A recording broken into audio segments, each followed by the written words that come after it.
بنیادیں اٹھا رہے تھے، اور ان کے بیٹے اسماعیل بھی ان کے ساتھ تھے. ربنا تقبل منا، وہ ساتھ ساتھ یہ دعا کر رہے تھے، اے رب ہمارے قبول کر لے ہماری طرف سے اس ایفرٹ کو جو ہم تیرا گھر تعمیر کر رہے ہیں. انک انت السمیع العلیم، بے شک تو سننے والا ہے، علم والا ہے. صحیح بخاری اور مسلم کی متفق علیہ حدیث ہے کہ نبی صلی اللہ علیہ وآلہ وسلم سے پوچھا گیا کہ سب سے پہلے اللہ تعالیٰ نے اپنی عبادت کے لیے کون سا گھر بنایا؟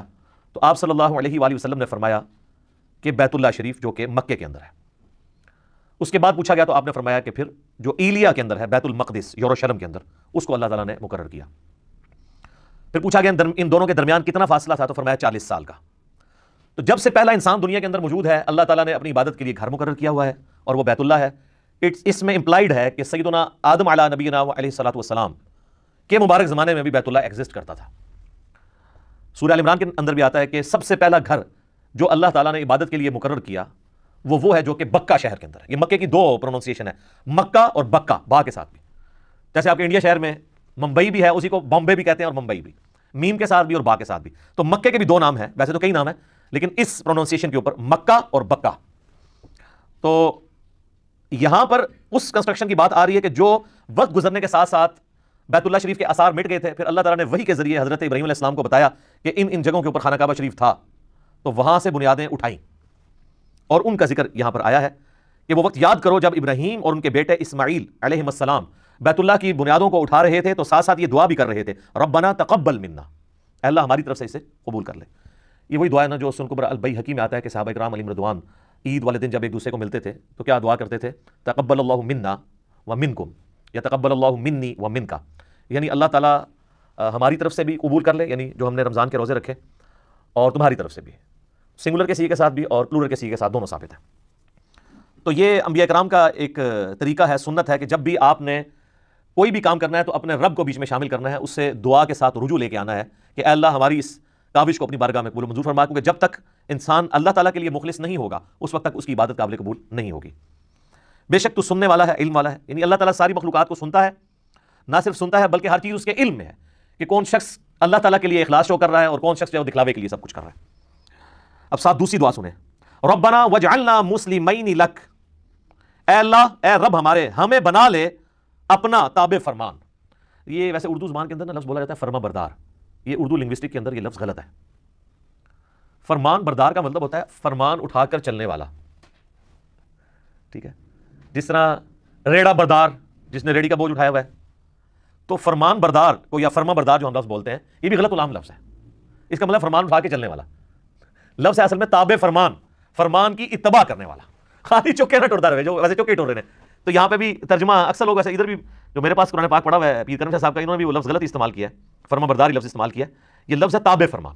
اے رب ہمارے بنا لے ہمیں اپنا تابع فرمان، ومن ذریتنا، اور ہماری اولاد کو بھی، امۃ مسلمۃ لک، ہماری اولاد کے اندر ایسی جماعت پیدا کر دے جو تیرے ساتھ تابع فرمان ہو، مسلم ہو. دیکھیں مسلم کا لفظ کنٹینیوسلی 2 دفعہ ہے، اور یہ لفظ حضرت ابراہیم علیہ السلام کی ایک خوبی ہے جو قرآن حکیم میں جگہ جگہ آئی ہے. ما کان ابراہیم یہودیا ولا نصرانیا، ابراہیم نہ تو یہودی تھے نہ نصرانی تھے، ولکن کان حنیفا مسلما، بلکہ وہ سب سے ٹوٹ کر ایک اللہ کے ہو گئے تھے اور اللہ کے تابع فرمان تھے. وما کان من المشرکین، اور مشرک نہیں تھے. مسلم کا مطلب ہوتا ہے ٹو سبمٹ یور ول، اپنی مرضی کسی اور کے سپرد کرنا. مراد یہ کہ میں تو اپنے آپ سے دستبردار ہوتا ہوں، جو تیری مرضی، اسے کہتے ہیں مسلم. بل ملت ابراہیم حنیفا وما کان من المشرکین، پیروی کرو ابراہیم علیہ السلام کی ملت کی جو مشرک نہیں تھے. هو سماکم المسلمین من قبل وفی ھذا ملت ابیکم ابراہیم، یہ سورہ حج کی آیت نمبر 78 ہے. پیروی کرو ابراہیم علیہ السلام کی ملت کی، هو سماکم المسلمین، جنہوں نے تمہارا نام مسلم رکھا تھا، من قبل وفی ھذا، اس قرآن کے نزول سے پہلے بھی اور اس قرآن کے اندر بھی اللہ نے تمہارا نام کیا رکھا ہے؟ مسلم، سر تسلیم خم کرنے والا. اور یہ واحد مقام ہے سورہ حج کا جہاں پہ مسلم ایز اے ورڈ استعمال ہوا ہے، ایز اے اسم.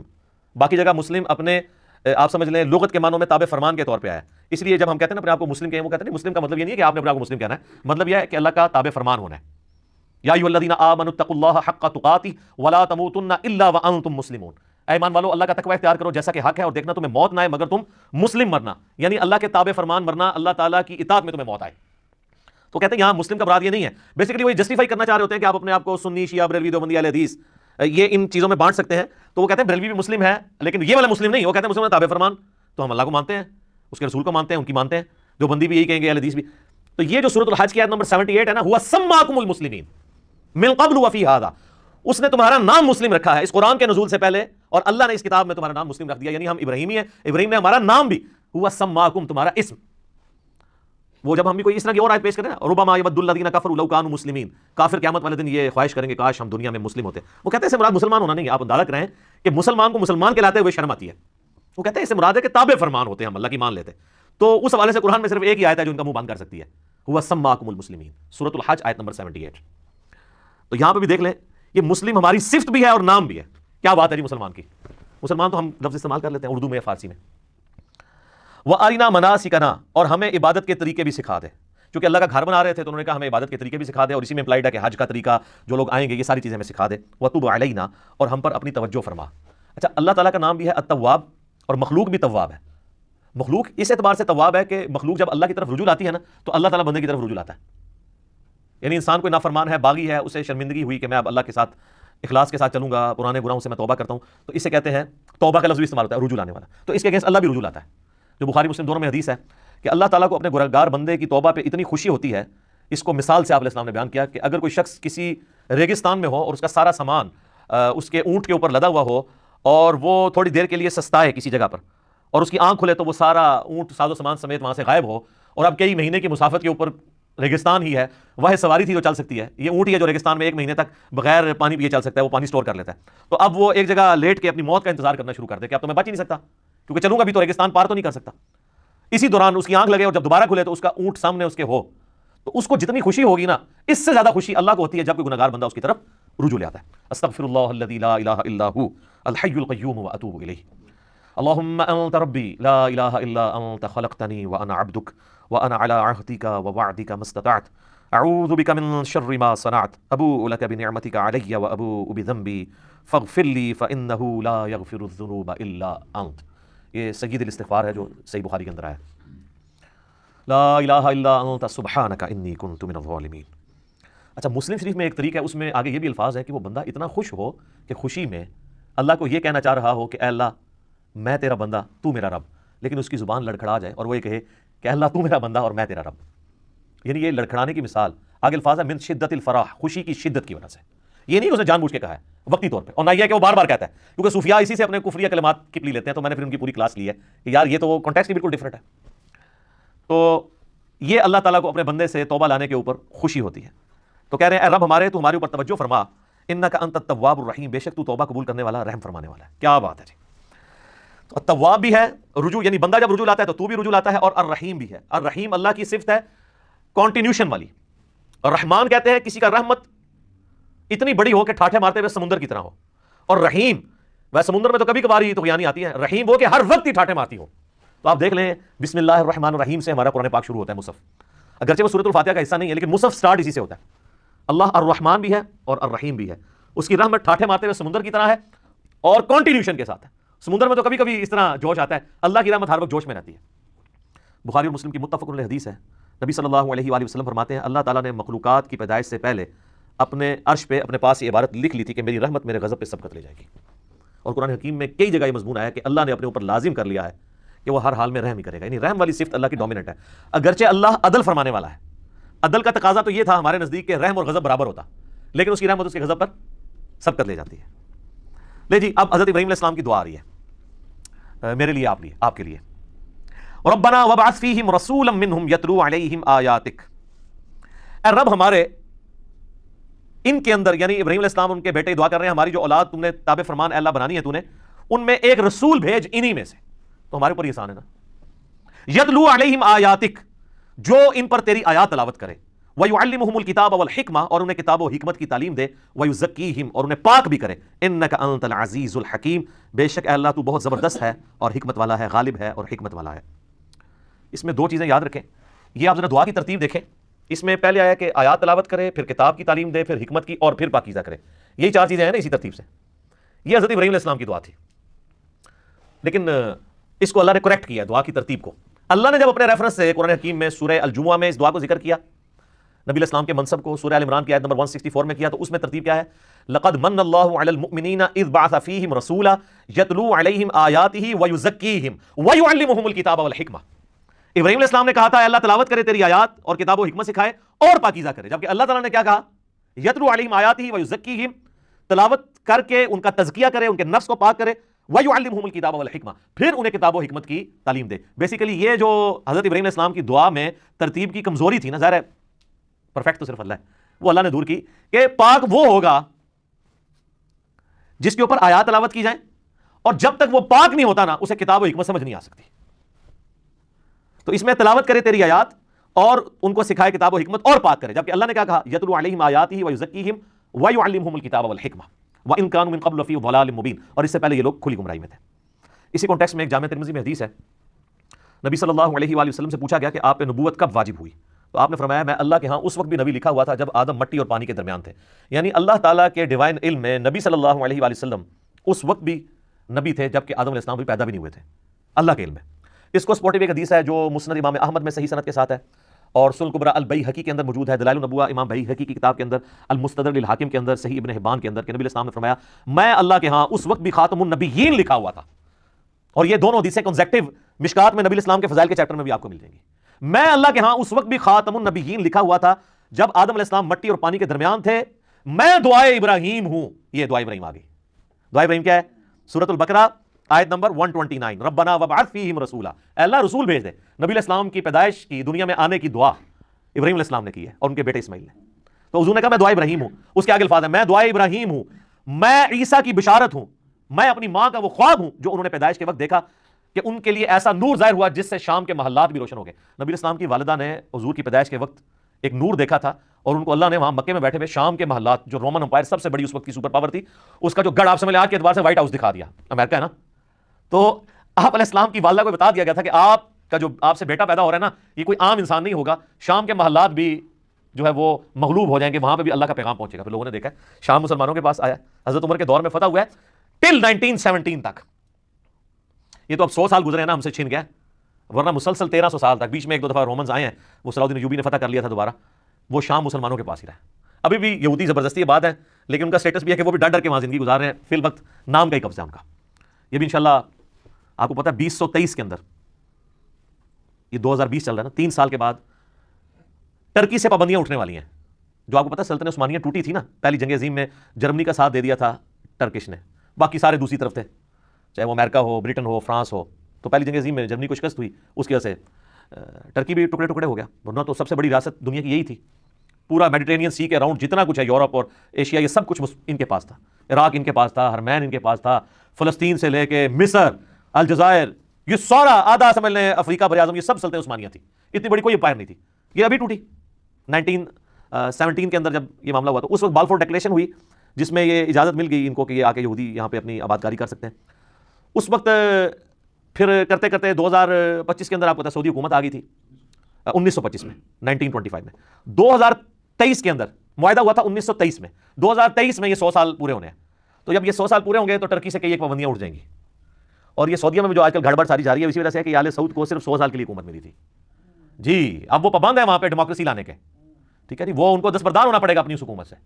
تو اس لیے یہ تماشے کرواتے رہتے ہیں، اور امریکہ کا بھی پریشر آپ کو پتا ہے، 4-5 سال پہلے انہوں نے طیب اردگان کو ہٹانے کی کوشش کی کو کر کے، تو وہ کیونکہ ان کو نظر آ رہا ہے کہ 2023 تک اگر طیب اردگان رہ گیا تو وہ تو ایک پاپولر لیڈر بھی ہے، پوری دنیا کے مسلمانوں کے ساتھ کھڑے ہیں، تو یہ دوبارہ سلطنت عثمانیہ دوبارہ ہی نہ مان جائے کہیں پہ، پابندیاں تو اٹھ جائیں گی ان سے۔ پھر ان کی اب پابندیوں کے ساتھ انہوں نے اکانومی اپنی کدھر لے گئے، اس وقت یورپ میں سب سے فاسٹسٹ گروئنگ اکانومی ان کی ہے، اور آپ دیکھیں دنیا میں مسلمانوں کے اوپر جب بھی برا وقت آتا ہے باقی تو سارے بھیگی بلی بنے ہوتے ہیں، ابھی وہ پابندیاں اٹھی نہیں ہیں تو آپ ان لوگوں کا کانفیڈنس لیول دیکھیں۔ اچھا ٹرکش جو ہے نا وہ یہ بڑی دلیر قوم ہے، یہ تاتاریوں کی اولاد ہے، ایسے بھی تاتاری ہیں پیچھو، ظاہر ہے یہ مغل ٹرکش یہ سب تاتاریوں کی اولاد ہے، اس لیے آپ کو انہیں نہ کہہ دیو کہ وہ احمد شاہ رنگیلا بھی ایسی وچ بزدل بھی ہوتے ہیں، لیکن اوور آل یہ دلیر قومیں ہیں، ٹھیک ہے، جو تاتاریوں کی اولاد ہے۔ اس لیے انہوں نے یہ سلجوکی تھے جو پوری دنیا کو تلپٹ کر کے رکھے، بھی تاتاریوں کی اولاد ہے۔ ڈاکٹر اقبال نے اسی لیے تو کہا نا کعبے کو مل گئے پاسما صنم خانے سے، تو وہ تاتاریوں کے بارے میں بات کر رہے تھے۔ تو یہ پابندیاں جب اٹھنی ہیں تو ان کے لیے بن جانی مصیبت۔ اللہ اکبر۔ تو یہ حدیث شریف میں وہاں سے شروع ہوا کہ شام کے محلات نبی علیہ السلام کی والدہ کے لیے شو ہو گئے۔ میرے بھائیو اس حدیث میں بھی اس بات کا اشارہ موجود ہے کہ نبی علیہ السلام کے جو والدین ہیں نا، ان کے بارے میں بالکل زبان درازی نہیں کرنی چاہیے۔ دیکھیں یہ کوئی چھوٹی معمولی واقعہ نہیں ہے، نبی علیہ السلام کی والدہ کو ایک پروٹوکول اللہ نے دیا ہے، وہ اہل فطرت میں سے۔ تو ایمان والدین مصطفیٰ کے حوالے سے اہل سنت کے ہاں کیا نظریات پائے جاتے ہیں، دلائل کے ہیں، مسئلہ 98 میں ریکارڈڈ ہے، وہ آپ دیکھ سکتے ہیں، یہاں میں نے ایک ضمن بات کر دی۔ لے جی میرے بھائیو، اب جو سورۃ البقرہ کا جو یہ آخری رکوع آ رہا ہے نا، یہ بڑا وجد امیز رکوع ہے. اس کا جو سوز و گداز ہے کاش میں وہ آپ کے سامنے پریزنٹ کر سکوں. اللہ اکبر. وَمَن يَرْغَبُ عَن مِّلَّةِ إِبْرَاهِيمَ إِلَّا مَن سَفِهَ نَفْسَهُ، اور کون روح گردانی کر سکتا ہے ابراہیم کی ملت سے سوائے اس کے کہ جس کو اس کے نفس نے احمق بنا دیا ہو. کوئی مینٹل اور پاگل ہی ہوگا جو اپنے آپ کو ابراہیم کی ملت سے الگ کرے. ہائے ہائے ہائے. وَلَقَدِ اصْطَفَيْنَاهُ فِي الدُّنْيَا، اور بے شک ابراہیم تو وہ تھا جسے ہم نے چن لیا تھا اس دنیا میں. نبی اسلام کا بھی ایک مبارک نام ہے مصطفیٰ. مصطفیٰ کہتے ہیں چنے ہوئے کو. وَإِنَّهُ فِي الْآخِرَةِ لَمِنَ الصَّالِحِينَ، اور بے شک ابراہیم آخرت میں ضرور بالضرور ہمارے نیکوکار بندوں میں شامل ہوگا. اذ قال له ربه اسلم، اور یاد کرو جب بھی اس کے رب نے اسے کہا کہ ابراہیم، آرڈر آیا سر تسلیم خم. قال اسلمت لرب العالمین، تو اس نے فوراً کہا کہ میں اپنے رب کے حضور سر تسلیم خم کرتا ہوں. اللہم اجعلنا منہم، اللہم من احییتہ منا فاحیہ علی الاسلام ومن توفیتہ منا فتوفہ علی الایمان. رضیت باللہ ربا وبالاسلام دینا وبمحمد نبیا. کیا سوز و گداز ہے جی. مجھے بتائیں رب کی تعریف اپنی مخلوق کے لیے اس سے زیادہ کسی کی تعریف ہو سکتی ہے؟ کہ اللہ کہہ رہا ہے کہ پاگل ہوگا جو ابراہیم سے روگردانی کرے. وہ تو وہ تھا جسے ہم نے چن لیا تھا دنیا میں بھی اور آخرت میں بھی ہمارے مقرب بندوں میں سے ہوگا. اور وہ ایسا تھا کہ جب بھی اس کے رب نے اسے کہا نا کہ ابراہیم تیار ہو جا، اس نے یہ نہیں کہا کہ یا اللہ سوچ لواں یا کچھ تھوڑا ٹائم مل جائے یا کوئی تعویل کر لے. حتیٰ کہ سورہ الصافات کی آیت نمبر 100، 101، 2 اور 3 میں آتا ہے کہ خواب اللہ نے دکھایا حضرت ابراہیم کو کہ جی وہ اپنے بیٹے کو قربان کر رہے ہیں. انہوں نے اٹھ کے کوئی اللہ سے نہیں کہا کہ یا اللہ خواب ہی ہے، کوئی تعبیر، کوئی دسنی، یہ وہ کہ ارادہ ہے، کوئی آئیں بائیں شائیں. سیدھا بیٹے کو بلایا جناب. اور بیٹے کی عمر کیا ہے اس وقت؟ ہارڈلی 12 سال عمر ہے. اور بیٹا کون سا؟ 87 سال کی عمر میں وہ بچہ ملا ہے. 87 سال تک بے اولاد رہے ہیں. اور جب حضرت ابراہیم کی عمر 99 ایئرز ہوئی ہے، 99 ایئر کا بندہ تو اپنی لائف کنکلوڈ کر بیٹھا ہوتا ہے. اس کے بڑھاپے کا، اور قرآن میں الفاظ بھی بڑے سوزناک ہیں. اللہ تعالیٰ فرماتا ہے دردناک الفاظ ہیں. اللہ کہتا ہے جب وہ چلنے پھرنے کے قابل ہوا نا اس کے ساتھ، تو ہم نے ساتھ ہی اس کو خواب دکھا دیا. ہوئے ہوئے، اس سے تو بہتر تھا بچہ وہی نہ ہوتا. وہ کم آزمائش تھی. تو قربانی کا کہا تو پہنچ کے جناب پہلے بیٹے کو بلا کے کہا کہ میں یہ دیکھ رہا ہوں. اگر بیٹا بھی ایسا سی، انہوں نے کہا جی کار گزرے. اور دیکھیں اللہ کہتا ہے پھر انہوں نے اس کو جبین کے بال لٹایا اور چھری ہاتھ میں پکڑی، پھیرنے لگے تو اللہ کی طرف معجزہ ظاہر ہوا اور ایک فدیہ آ گیا اور کہا کہ ابراہیم تو نے اپنا وعدہ سچا کر دکھایا. واقعی یہ سب سے بڑی آزمائش تھی جی حضرت ابراہیم علیہ السلام پہ. یہ ایک باپ سمجھ سکتا ہے جس کی اولاد ہوگی کتنی بڑی آزمائش ہے. قال اسلمت لرب العالمین، انہوں نے ہمیشہ یہ کہا اللہ حاضر ہوں. اب اللہ تعالیٰ اس پیغمبر جس کے ایمان کا یہ لیول تھا نا، اس کی کوالٹیز بتا رہا ہے کہ وہ کیسا پیغمبر تھا. اس نے کس کمٹمنٹ کے ساتھ لائف گزاری ہے، اور اس کے بعد وہ جب موت کی طرف جانے لگا تو اس نے اپنی اولاد کو کیا نصیحت کی ہے. کوئی پراپرٹی تقسیم کرنے کی، کوئی بینک بیلنس کی، کوئی یہ نصیحتیں نہیں ہیں. نصیحت کیا ہے؟ وَوَصَّىٰ بِهَا إِبْرَاهِيمُ بَنِيهِ وَيَعْقُوبُ، اور وصیت کی ابراہیم نے اپنے بیٹوں کو اور یعقوب نے بھی اپنے بیٹوں کو. ابراہیم علیہ السلام کے 2 بیٹے تھے، اسماعیل اور اسحاق. اسحاق علیہ السلام کے آگے سے بیٹے تھے یعقوب، اور ان کے آگے 12 بیٹے تھے جن میں حضرت یوسف علیہ السلام بھی شامل ہیں. تو اللہ تعالیٰ یہ دونوں پیغمبروں نے اپنے بچوں کو نصیحت کی، اور کیا کہا؟ یہ موت کے وقت نصیحت ہو رہی ہے، آگے ذکر بھی آ جائے گا کہ یہ نزع کے عالم میں وہ کہہ رہے ہیں یا بنیہ، اے میرے بچوں، ان اللہ اصطفیٰ لکم الدین، بے شک اللہ تعالیٰ نے چن لیا ہے تمہیں دین کے لیے. فلا تموتن الا وانتم مسلمون، دیکھنا تمہیں موت نہ آئے مگر اس حال میں کہ تم مسلم مرنا. اب آپ لاکھ کہتے ہیں کہ یا اللہ میں تو بریلوی مرنا ہے. میں بھی خیر 2002 میں جب عمرے پہ گیا تو میں نے غلاف کعبہ پکڑ کے دعا کی تھی، اللہ مجھے بریلوی ماری. حالانکہ یہ دعا کرنی چاہیے تھی. تو دعائیں قبول نہ ہو تو پریشان نہ ہوا کریں، اس میں خیر ہی ہوتی ہے. حالانکہ ایک بریلوی ہے، دیوبندی ہے، اہل حدیث ہے، شیعہ، سب کو یہ دعا کرنی چاہیے کہ اللہ مجھے موت نہ دینا مگر اس حال کے اندر کہ میں مسلم مروں. ہائے ہائے ہائے ہائے میرے بھائی، یہ مسلم جو لفظ ہے نا جی، یہ اللہ کو بڑا پسند ہے. ہوا سماکم المسلمین، اس نے تمہارا نام مسلم رکھا ہے. اللہ اکبر. ام کنتم شہداء اذ حضر یعقوب الموت، کیا تم اس وقت موجود تھے جب یعقوب علیہ السلام پر موت آ پہنچی؟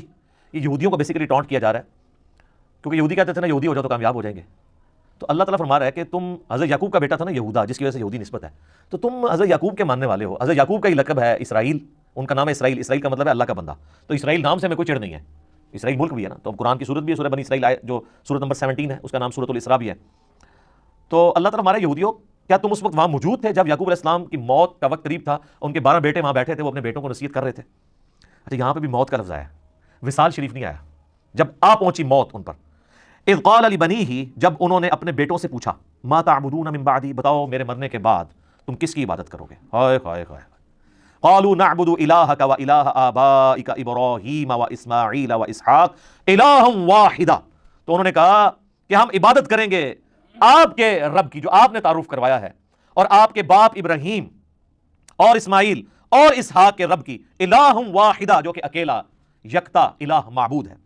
یہاں پہ دیکھیں، حالانکہ حضرت یعقوب کے جو بیٹے ہیں اسماعیل تو ان کے اس اعتبار سے چچا لگتے ہیں، کیونکہ ان کے جو ڈائریکٹ دادا ہیں وہ تو حضرت اسحاق ہیں، اسماعیل تو نہیں ہے، کیونکہ اسحاق کی اولاد سے نا، لیکن یہاں پہ انہوں نے حضرت اسماعیل کو بھی باپ کہا ہے۔ تو یہاں سے یہ بات پتہ چلی کہ چچا کے لیے بھی باپ کا لفظ بولا جا سکتا ہے، ٹھیک ہے۔ اسی کو میں نے دلیل بنایا تھا صحیح مسلم کی جو حدیث ہے کہ تیرا باپ اور میرا باپ آگ میں ہے، اس میں یہ الفاظ نہیں تھے کہ تیرا والد اور میرا والد آگ میں ہے، وہ نبی الاسلام نے اپنے چچا کی طرف نسبت کی تھی۔ وَنَحْنُ لَهُ مُسْلِمُونَ، اور ہم اسی کے تابع فرمان ہیں۔ پھر مسلم کا لفظ آ گیا، جی کیا بات ہے۔ اچھا، بعض لوگوں نے اسے بابے ثابت کیے، وہ کہتے ہیں دیکھیں حضرت یعقوب کے بیٹے بھی کہہ رہے ہیں ابا جی اسی تو اڈے دین دے پیچھے ہیں، تقلید ثابت کی ہے اسے۔ وہ ظالموں، ان کا باپ جو ہے وہ امام نہیں ہے، وہ پیغمبر ہے، تو ہم بھی تو یہ کہتے ہیں کہ تم بھی اپنے باپوں کو چھوڑ کے محمد رسول اللہ کی اتباع کرو۔ اس سے تقلید ثابت کی ہوئی ہے، تقلید کی یہ دلیل میں یہ آیت لے کے آتے ہیں کہ آپ ہمیں جناب بڑا تانا دیتے ہو کہ ہم اپنے باپ اجداد کے دین کے اوپر ہیں۔ وہ ہم کیا کہتے ہیں، قرآن تو جگہ جگہ یہ کہتا ہے کہ جب کبھی بھی انبیاء نے دعوت پیش کی تو انہوں نے کہا کہ بل وجدنا علیہ آباءنا، ہم تو اس کی پیروی کریں گے جو ہمارے آباء اجداد پہ نازل ہوا۔ تو اللہ فرماتا ہے تمہارے آباء اجداد اگر گمراہ تھے تو گمراہوں کی پیروی کرو گے۔ تو یہاں پہ کہتے ہیں یہاں سے تقلید ثابت ہوئی، انہوں نے سیدھا سیدھا کہا کہ ہم اپنے باپ اور اپنے دادے اور اپنے چچا ان کے دین کے اوپر ہیں۔ تو سر یہ ان کا جو باپ ہے وہ بھی پیغمبر ہے، ان کا جو باپ ہے وہ بھی پیغمبر ہے، ان کا جو باپ ہے وہ بھی پیغمبر ہے، تو چچا بھی پیغمبر ہے۔ صحیح بخاری میں حدیث ہے، نبی الاسلام نے کہا، کیا بات ہے، کریم ابن کریم ابن کریم ابن کریم، یوسف بن یعقوب بن اسحاق بن ابراہیم، یعنی چاروں پوری نسل جو ہے، ویسے تو آگے بھی چلتی ہے، یوسف کا باپ یعقوب، ان کا باپ اسحاق اور ان کا باپ ابراہیم علیہم السلام اجمعین۔ تلک امۃ قد خلت، یہ ایک بڑی عظیم امت تھی جو گزر چکی، ہائے ہائے تم لوگ ان کے نام کے اوپر ہی کھا رہے ہو۔ لہا ما کسبت ولکم ما کسبتم، دیکھو جو کمائے انہوں نے نیک امال وہ اپنے لیے کمائے، تمہارے لیے وہ امال ہوں گے جو تم کرو گے، یعنی ان کے امال تمہیں کوئی فائدہ نہیں پہنچائیں گے۔ ولا تسألون عما كانوا يعملون، اور تم سے یہ نہیں پوچھا جائے گا کہ انہوں نے کون سے نیک امال کیے، تم سے یہ پوچھا جائے گا تم نے کون سے نیک امال کیے۔ وہ کہتے تھے ہمیں ابراہیمی نسبت کام آئے گی، یہودی کہتے تھے، نصرانی بھی۔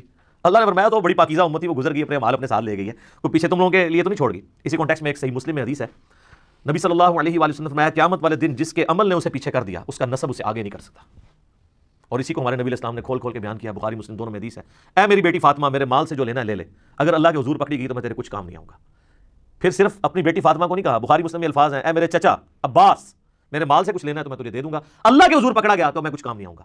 اے میری پھوپھی صفیہ تو نے میرے مال سے کچھ لینا ہے تو مجھ سے لے لے، اللہ کے حضور پکڑی گئی تو میں تیرے کچھ کام نہیں آؤں گا۔ تو یہاں پہ نیک اعمال مراد ہے، ادھر برے اعمال مراد نہیں۔ یہ بعض لوگ کہتے ہیں مشاجرات صحابہ ڈسکس نہیں کرنے چاہیے، جو فوت ہو چکے وہ اپنے اعمال لے گئے، تو اس میں یہ آیت پیش کرتے ہیں۔ یہ آیت دو دفعہ آئے گی، ایک یہ آئی ہے آیت نمبر 134 سورۃ البقرہ کی، اور 141 بھی یہی ریپیٹ ہوگی، پارہ نمبر 1 کی آخری آیت۔ تو اس میں میرا یوٹیوب پہ سوال بھی ہے کیا قیامت الدن کربلا کے بارے میں سوال ہوگا، تو میں نے اس میں بھی بتایا تھا کہ یہاں پہ نیک اعمال کا ذکر ہے، اگر یہاں پہ برے اعمال کا ذکر ہوتا نا تو وہ لاجیکلی ہو نہیں سکتا تھا، اس لیے کہ پورا قرآن بھرا ہوا ہے اس چیز سے کہ جو لوگ پہلے گزر چکے ہیں، جو آگے گزر چکے، انہوں نے جو برے اعمال کیے اللہ نے ان کو کرٹیسائز کیا۔ خود جو برادران یوسف ہیں وہ کیا مر نہیں چکے تھے؟ برادران یوسف تو وہ صحابی ہیں کہ اس طرح کے تو ہمارے نبی الاسلام کے صحابہ بھی نہیں ہیں، کیونکہ برادران یوسف جو ہیں وہ دو طرف سے صحابی ہیں، ان کے بھائی بھی پیغمبر ہیں اور باپ بھی پیغمبر ہیں، اور تیسری نسبت دادا بھی پیغمبر، اور چوتھی نسبت پردادا بھی پیغمبر، ایڈے تگڑے صحابہ ہیں، اور مسلمان بھی ہیں، کافر نہیں ہیں، اللہ نے ان کی غلطیاں بیان کی ہیں۔ تو قرآن مرے ہوئوں کی غلطیاں بیان کرتا ہے، غلطی بیان کرنا اور چیز ہے، یہاں پہ بیان ہو رہا ہے کہ ان کے اچھے اعمال وہ ان کے ساتھ ہیں، تمہیں ان کے اچھے اعمال کا فائدہ نہیں ہونا، ان کے اچھے اعمال کا فائدہ ہونا۔ اگر یہاں برے اعمال کا ذکر ہوتا تو عربی کا قاعدہ یہ ہے کہ یہاں پہ آتا تلک امۃ قد خلت علیہا ما کسبت، انہی پر وبال ہوگا ان کے برے اعمال کا۔ یہاں پہ الفاظ ہے لہا ما کسبت ولکم ما کسبتم، یہاں پہ لفظ ہوتا ہے علیکم ما کسبتم، اور تمہارے کا وبال تم پر ہوگا۔ تو یہ عربی لنگوسٹک کے اعتبار سے بھی سپورٹیو نہیں ہے چیز، یہ میں نے ایک وسوسہ جو ہے وہ ٹیکل کر دیا۔ وَقَالُوا كُونُوا هُودًا أَوْ نَصَارَىٰ تَهْتَدُوا، اور یہ کہتے ہیں کہ بن جاؤ یہودی یا نصرانی تو کامیاب ہو جاؤ گے۔ تو ہمیں بھی یہ کہتے ہیں، ہمیں بھی تو یہ کہتے ہیں نا، وہ کہتے ہیں دیکھیں جی آپ حنفی بھی ہو سکتے ہیں، شافی بھی ہو سکتے ہیں، مالکی بھی ہو سکتے ہیں، حنبلی بھی ہو سکتے ہیں، آپ بے شک رفع الذہن کریں لیکن آپ جو ہے محمدی ہو کے نہ کریں۔ تو اللہ تعالیٰ یہاں پہ کیا کہہ رہا ہے کہ تمہیں محمدی ہونا ہے۔ یہ کہتے ہیں سنی ہو جاؤ، شیعہ کوئی ایک فرقہ بنا لو، اللہ کہہ رہا ہے کہ یہ بھی یہ پرانے بھی کہتے تھے، قل بل ملت ابراہیم حنیفا وما کان من المشرکین، اے نبی تم فرماؤ نہیں ہم تو بلکہ ملت پہ ابراہیم کے جو مشرک نہیں تھے، ٹھیک ہے، ملت ابیکم ابراہیم، پیروی کرو اپنے باپ ابراہیم کی ملت کی، ہوا سماکم المسلمین، جس نے تمہارا اسم مسلم رکھ دیا ہے، من قبل وفی ھذا، اس قرآن کے نزول سے پہلے ابراہیم نے رکھا اور اس کتاب میں اللہ نے بھی رکھ دیا۔ تو یہ اللہ کا بھی حکم ہے، ابراہیم کا بھی حکم ہے، اور یہاں پہ نبی الاسلام کو اللہ نے حکم دے دیا کہ آپ نے بھی یہی کہنا ہے ان کو، یہودیوں کو، کہ بھئی ہم تو ابراہیم کے دین پہ، قولوا اے مسلمانوں کہو ڈنکے کی چوٹ پہ، یہ اب ہمارے ایمانیات آ رہے ہیں کہ کون کون سے ایمان ہمارے ہونے چاہیے۔ آمنا، ہم ایمان لاتے ہیں، باللہ، اللہ پر، نمبر 1، وما انزل الینا، اور ایمان لاتے ہیں جو ہماری طرف نازل ہوا یعنی قرآن، وما انزل الی ابراہیم، اور جو نازل ہوا اس قرآن کے نزول سے پہلے ابراہیم پہ، صحف ابراہیم و موسیٰ، و اسماعیل اور جو اسماعیل پر، و اسحاق اور اسحاق پر، و یعقوب والاسباط اور یعقوب اور ان کی اولاد کے اوپر، یعنی حضرت یوسف علیہ السلام، اور آگے آپ کو میں نے بتایا نا کئی دفعہ کہ بخاری مسلم میں حدیث ہے کہ مسلسل 1400 سال تک حضرت موسیٰ علیہ السلام سے لے کر حضرت عیسیٰ علیہ السلام تک، یہ بھی 1400 سال بنتے ہیں، اور اس سے پیچھے چلے جائیں نا حضرت ابراہیم سے موسیٰ علیہ السلام تک، وہ بھی 1400 سال بنتے ہیں۔ جب بھی کوئی نبی فوت ہونے لگتا تھا نا تو اپنی جگہ نبی کو خلیفہ بنا کے جاتا تھا۔ بنی اسرائیل میں انتظام حکومت ہمیشہ نبیوں کے ہاتھ میں رہا ہے۔ تو ہم ایمان لاتے ہیں۔ اچھا، اب ہم اگرچہ یہودیوں کے عقیدوں سے ایگری نہیں کرتے، لیکن یہودی جن پیغمبروں کو مان رہے ہیں ان پہ ہم ایمان رکھتے ہیں۔ ہائے ہائے ہائے۔ وما اوتی موسیٰ، اور جو کچھ اللہ نے دیا تھا موسیٰ کو، یعنی تورات، و عیسیٰ یعنی انجیل دی تھی عیسیٰ علیہ السلام کو، وما اوتی النبیون من ربہم، اور جو کچھ دوسرے پیغمبروں کو بھی دیا گیا تھا، سارے پیغمبر کور کر دیے، سب پہ ہم ایمان لاتے ہیں۔ لا نفرق بین احد منہم، ہم ایمان لانے میں کسی پیغمبر میں کوئی فرق نہیں کرتے۔ ونحن له مسلمون، اور ہم اسی کے تابع فرمانے۔ لیکن مسلم لفظ پھر آ گیا، جنہ چڑ پہلے سپارے جی کتنی دفعہ مسلم لفظ آ چکا ہے، پورے سپارے چ بریلوی تو بندی والا حدیث نہیں آئے گا، شیعہ آ جائے گا لیکن وہ اور معنوں میں آتا ہے، لیکن مسلم ہی مسلم ہے جی، ہم سر تسلیم ہم کرتے ہیں اسی کے لیے۔ لا نفرق بین احد منہم، ہم رسولوں میں ایمان لانے میں فرق نہیں کرتے۔ تو یہاں پر میرے بھائیوں دو عقیدوں کو سمجھ لیں، ایک ہے تفضیل بین الرسل، یعنی انبیاء میں فضیلت دینا ایک پیغمبر کو دوسرے پیغمبر کے اوپر، اور دوسرا عقیدہ ہے تفریق بین الرسل، رسولوں میں فرق کرنا۔ تو اسلام کہتا ہے کہ رسولوں میں ایمان لانے میں آپ نے فرق نہیں کرنا، یہ تو ہے حرام اور کفری عقیدہ۔ البتہ تفضیل بین الرسل جو ہے، ایک نبی کو دوسرے نبی کے اوپر فضیلت دینا بشرطے کہ دوسرے پیغمبر کی تنقیص نہ کی جائے، تو یہ قرآن کی ڈاکٹرن میں بالکل درست ہے۔ تلک الرسل فضلنا بعضهم علی بعض، یہ رسول ہیں، ہم نے بعض رسولوں کو بعض پہ فضیلت دی ہے۔ پارہ نمبر 3 اسی سے سٹارٹ ہوگا انشاءاللہ، میں وہاں پہ جا کے اسے تفصیل سے بیان کروں گا۔ یہاں پہ موٹی بات سمجھ لیں کہ ایمان لانے میں آپ فرق نہیں کر سکتے، البتہ فضیلت میں فرق ہے، اس فرق کو بیان کرنا بھی جائز ہے بشرطے کہ تنقیص نہ ہو۔ صحیح بخاری و مسلم کی متفق علیہ حدیث ہے کہ ایک مسلمان اور یہودی کا جھگڑا ہوا، یہودی نے کہہ دیا کہ اللہ تعالیٰ نے حضرت موسیٰ علیہ السلام کو سارے جہان والوں پہ فضیلت دی، مسلمان نے کہا کہ اللہ تعالیٰ نے محمد صلی اللہ علیہ وآلہ وسلم کو سارے جہان والوں پہ فضیلت دی۔ اسی لڑائی کے دوران مسلمان نے تھپڑ مار دیا یہودی کے، وہ شکایت لے کے آیا نبی علیہ السلام کے پاس، تو آپ صلی اللہ علیہ وآلہ وسلم نے فرمایا کہ مجھے اس طرح پیغمبروں پہ فضیلت مت دو، اللہ کی قسم قیامت والے دن جب مخلوقات کو اٹھایا جائے گا تو میں دیکھوں گا کہ مجھ سے پہلے ہی حضرت موسیٰ علیہ السلام اللہ کے عرش کا پایا تھامے ہوئے کھڑے ہوں گے، مجھے نہیں پتا کہ ان پہ قیامت کی بے ہوشی طاری نہیں ہوئی، یا اس بے ہوشی کے سبب جو دنیا میں اللہ کی تجلی کی وجہ سے بے ہوش ہوئے، جو سورۃ الاعراف کی آیت نمبر 143 کے اندر آتی ہے، اللہ تعالیٰ نے قیامت کی بے ہوشی ان سے ختم کر دی ہے۔ تو ایک جزوی فضیلت موسیٰ علیہ السلام کی نبی علیہ السلام نے بیان کی، اور پھر وہیں پہ آپ نے الفاظ استعمال کیے، آپ نے فرمایا کہ مجھے یونس علیہ السلام پہ بھی فضیلت مت دو، حالانکہ یونس علیہ السلام وہ واحد پیغمبر ہیں جن پہ اللہ تعالیٰ نے ان کی لغزش کے سبب عطاب کیا، یہاں تک کہ سورہ الصافات میں آیا کہ اگر یونس علیہ السلام ہم سے دعا نہ کرتے تو وہ پھر اسی دن مچھلی کے پیٹ سے نکالے جاتے جس دن کے مردے قبروں سے نکالے جائیں گے، اور وہ دعا ہی ہے سورہ الانبیاء میں، لا الہ الا انت سبحانک انی کنت من الظالمین۔ تو اس سے یہ بات پتہ چلی کہ جزوی فضیلت تو ایک پیغمبر کی دوسرے پہ ہو سکتی ہے، البتہ یہ ٹھیک ہے کہ کلی فضیلت ہمارے محبوب صلی اللہ علیہ وآلہ وسلم کی ہے، اور اس کے بعد حضرت ابراہیم علیہ السلام، پھر نوح علیہ السلام، پھر موسیٰ علیہ السلام اور عیسیٰ علیہ السلام، یہ 5 اولو العزم پیغمبر ہیں جن کو اللہ تبارک و تعالیٰ نے باقی انبیاء سے بڑھ کر فضیلت دی ہے۔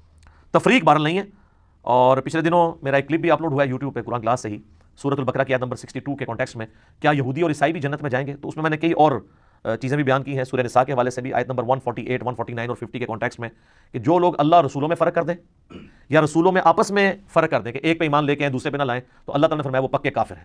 پارہ نمبر 6 کے سٹارٹ ہی میں سورہ نساء کی آیت نمبر 150، 151، 152 تک یہ پوری کانٹیکسٹ چلتا ہے، تو آج میں اس کو سکپ کرتا ہوں ٹائم بچانے کے لیے۔ فَإِنْ آمَنُوا، پس اگر وہ بھی ایمان لے آئیں، یعنی یہود و نصارہ بھی ایمان لے آئیں، بِمِثْلِ مَا آمَنْتُمْ بِهِ، اس طریقے پر جس طریقے پہ اے مسلمانوں تم اور تمہارے پیغمبر لے کر آئے ہوئے ہیں ایمان، فَقَدْ اهْتَدَوْا، تو وہ پھر ہدایت پا جائیں گے۔ لیکن ظاہر ہے وہ کہاں سے لائیں؟ کرسچنز جو ہیں وہ حضرت عیسیٰ علیہ السلام کو مانتے تھے، نبی علیہ السلام کا انکار کرتے تھے، جوز جو ہیں وہ حضرت موسیٰ علیہ السلام کو مانتے تھے، عیسیٰ علیہ السلام کا اور ہمارے محبوب صلی اللہ علیہ وسلم کا انکار کرتے تھے۔ تو اللہ تعالیٰ پھر ان کو ساتھ ہی فرما رہا ہے وَإِن تَوَلَّوْا، اگر یہ منہ پھیر لیں، فَإِنَّمَا هُمْ فِي شِقَاقٍ، تو یہ خوب جان لو کہ وہ شکی ہو چکے ہیں، مخالفت پہ تلے ہوئے ہیں، فَسَيَكْفِيكَهُمُ اللَّهُ، تو پھر ایسوں کے مقابلے پر اللہ تمہارے لیے کافی ہے، وَهُوَ السَّمِيعُ الْعَلِيمُ، اور وہ سننے والا ہے، علم والا ہے۔ تو جو ڈھیٹ لوگ ہیں ان کو ان کے حال پہ چھوڑ دینا ہے، اللہ پر توکل کرنا ہے۔ یہ جو آیت ہے فَسَيَكْفِيكَهُمُ اللَّهُ، یہ آیت اس اعتبار سے بھی بڑی اہم ہے کہ جو توپ کاپی میوزیم ہے ٹرکی کے اندر، جہاں پہ مصحف عثمانی رکھا ہوا ہے میوزیم کے اندر، وہ مصحف کا وہ پورشن اس میں آج بھی کھلا ہوا ہے کہ حضرت عثمان غنی رضی اللہ تعالیٰ عنہ جب تلاوت کر رہے تھے اور ان پہ قاتلانہ حملہ ہوا تو ان کے خون کا جو دھبا ہے وہ جس حصے کے اوپر پڑا وہ یہی آیت کا یہ والا حصہ تھا، فَسَيَكْفِيكَهُمُ اللَّهُ، تیرے لیے اللہ ہی کافی ہے۔ تو حضرت عثمان کے لیے اللہ ہی کافی ہے رضی اللہ تعالیٰ عنہ علیہ السلام۔ تو یہ ایک سمجھ لیں کرامت ہے حضرت عثمان کی، وہ آج تک موجود ہے۔ صبغۃ اللہ، اللہ کا رنگ، ومن احسن من اللہ صبغہ، اللہ سے بہتر کس کا رنگ ہو سکتا ہے، ونحن له عابدون، اور ہم اسی کی عبادت کرتے ہیں۔ قل اتحاجوننا فی اللہ، اے نبی ان سے فرماؤ اے یہود و نصارہ، کیا تم اللہ کے بارے میں ہم سے جھگڑا کرتے ہو حالانکہ اللہ کو تم بھی مانتے ہو، یہودی بھی اور نصرانی بھی، وہو ربنا وربکم، جبکہ وہ ہمارا بھی رب ہے اور تمہارا بھی رب ہے، اللہ تو سانجھا ہے نا۔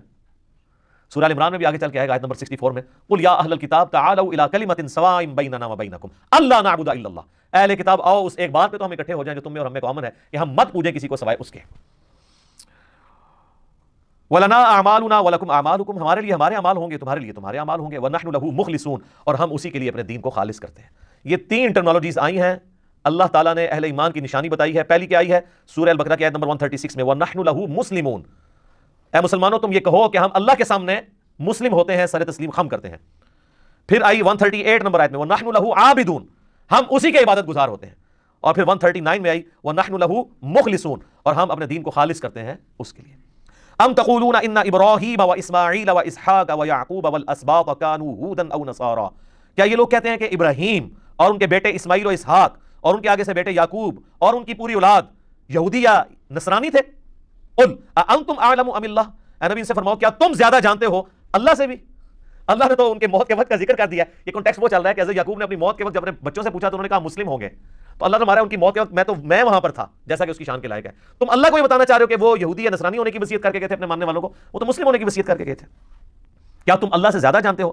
وَمَنْ أَظْلَمُ مِمَّنْ كَتَمَ شَهَادَةً عِنْدَهُ مِنَ اللَّهِ، اس سے بڑھ کر ظالم کون ہے جو اللہ کی گواہی کو چھپا دیتا ہے جو اللہ کی طرف سے آئی ہے۔ یعنی یہود و نصارہ تمہاری کتابوں میں آخری پیغمبر کی نشانیاں موجود تھیں، تم نے جان بوجھ کے ان کے اوپر پردہ ڈالا، اپنی پبلک کو پتہ نہیں چلنے دیا، تو سب سے بڑے ظالم تو تم ہو۔ وَمَا اللَّهُ بِغَافِلٍ عَمَّا تَعْمَلُونَ، اور اللہ تعالیٰ غافل نہیں ہے جو کچھ تم کرتوت کر رہے ہو۔ اس کے اندر دھمکی چھپی ہوئی ہے کہ یہ جو کرتوت کر رہے ہو دنیا میں اگر اللہ نے نہ بھی پکڑا، آخرت میں تمہاری پکڑ آئے گی۔ تِلْکَ أُمَّةٌ قَدْ خَلَتْ، ہاں وہ ایک عظیم امت تھی گزر گئی، لَهَا مَا كَسَبَتْ، اپنے اعمال اپنے ساتھ لے گئی، جو انہوں نے نیک اعمال کیے تھے وہ انہوں نے اپنے لیے کیے تھے، وَلَكُمْ مَا كَسَبْتُمْ، اور تمہارے لیے تمہارے اعمال ہوں گے، تمہیں یہ نسبت کام نہیں آئے گی کہ ہم ابراہیمی ہیں، نہیں، وَلَا تُسْأَلُونَ عَمَّا كَانُوا يَعْمَلُونَ، اور تمہیں یہ نہیں پوچھا جائے گا کہ وہ کیا کیا کرتے تھے، تمہیں یہ پوچھا جائے گا کہ تم کیا اعمال لے کر آئے ہو۔ اللہ اکبر۔ وہ ڈاکٹر اسرار صاحب یہ جب آیات پڑھا کرتے تھے نا تو وہ یہی کہا کرتے تھے کہ بھئی ابراہیم علیہ السلام، حضرت اسماعیل علیہ السلام، اسحاق علیہ السلام، ان کے بارے میں جو اللہ تعالیٰ فرما رہا ہے نا کہ وہ نہ تو یہودی تھے نہ نصرانی تھے، تو مسلمانوں کے لیے بھی اس میں یہ چیز چھپی ہوئی ہے کہ تمہارے پیغمبر بھی نہ سنی تھے نہ شیعہ تھے، بلکہ وہ بھی مسلم تھے، کیونکہ ظاہر ہے اللہ تعالیٰ نے سابقہ جو امت مسلمہ ہے چاہے وہ یہودی ہو یا نصرانی، ان کے ذریعے اس لیٹسٹ امت مسلمہ کو ترغیب دلائی ہے کہ تم اسی ڈگر کے اوپر نہ چل پڑنا، عبرت کے طور پہ یہ ساری باتیں بیان کر دی جس پہ چل کے وہ لوگ گمراہ ہوئے، تم اپنا قبلہ درست کر لینا۔ تو ہم اللہ تعالیٰ سے دعا کرتے ہیں کہ اللہ تعالیٰ ہمیں ایمان کی حالت میں موت دے، مدینہ شریف میں موت، بقیہ غرقت میں مدفن، اور جنت الفردوس میں اپنے محبوب صلی اللہ علیہ وسلم کا پڑوس نصیب فرمائے، اور مسلم کہلانے پر فخر محسوس کرنے کی توفیق عطا فرمائے، اسلام کے اوپر موت دے۔ آپ دیکھ لیں جو جنازے کی دعا ہے وہ ہو تو میت کے اوپر ہی ہوتی ہے، لیکن بس وہ میت کے لیے تو ایک ہی لفظ ہے، باقی ساری زندوں کے لیے دعا ہوتی ہے۔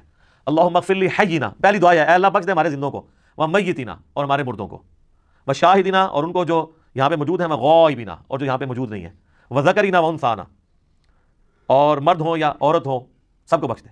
تو یہ ہمارے لیے دعائیں آگے، اللہم من احییتہ منا فاحیہ علی الاسلام، اے اللہ ہمیں اگر زندہ رکھنا تو اسلام پہ زندہ رکھنا، ومن توفیتہ منا فتوفہ علی الایمان، اور اگر ہمیں موت دینا تو ایمان کی حالت میں موت دینا۔ پڑھنے جنازہ گئے آپ اور دعائیں ساری اپنے لیے ہو رہی ہیں سوائے ایک دعا کے، تو یہ جنازہ اس لیے نہیں رکھا گیا ہوا کہ اس صرف میت کا پروٹوکول ہے، بلکہ میت کے اوپر آخرت کو بھی یاد کرنا ہے۔ جو صحیح مسلم میں حدیث ہے کہ میں تمہیں منع کرتا تھا قبروں پہ جانے سے کیونکہ نئی نئی قوم بت پرستی سے پھری تھی، اب میں تمہیں حکم دیتا ہوں کہ تم قبروں پہ جاؤ تاکہ تمہیں آخرت کی یاد آئے۔ تو جنازہ بھی آخرت کی یاد کے لیے ہے، اس لیے نہیں ہے کہ آپ جا کے وہاں پہ اپنے واٹس ایپ چیک کرنا شروع کر دیں، موبائل پہ میسیجز چیک کرنا شروع کر دیں۔ آپ دیکھ رہے ہوتے ہیں وہاں پہ بھی لوگ یہی کچھ کر رہے ہوتے ہیں، زیادہ تر ایون چھوٹا سا جنازہ ہوتا ہے اس میں بھی موبائل آف کرنے کے لیے تیار نہیں ہوتے، اس کے اندر موبائل کتنے لوگوں کے بول رہے ہوتے ہیں، یہ آپ غفلت کا عالم دیکھ لیں لوگوں کا۔ اللہ تعالیٰ سے دعا ہے جو حق بات میں نے کہی اللہ تعالیٰ ہمارے دلوں میں راسخ فرمائے، اگر جذبات میں میرے منہ سے کوئی غلط بات نکل گئی اللہ تعالیٰ ہمارے دلوں سے معاف کر دے، ہمیں معاف بھی فرما دے، ہمیں کتاب و سنت کی تعلیمات پر عمل کر کے دوسرے بھائیوں تک پہنچانے کی توفیق عطا فرمائے۔ سبحانک اللہم و بحمدک، اشہد ان لا الہ الا انت، استغفرک و اتوب الیک، وما علینا الا البلاغ المبین۔ جزاکم اللہ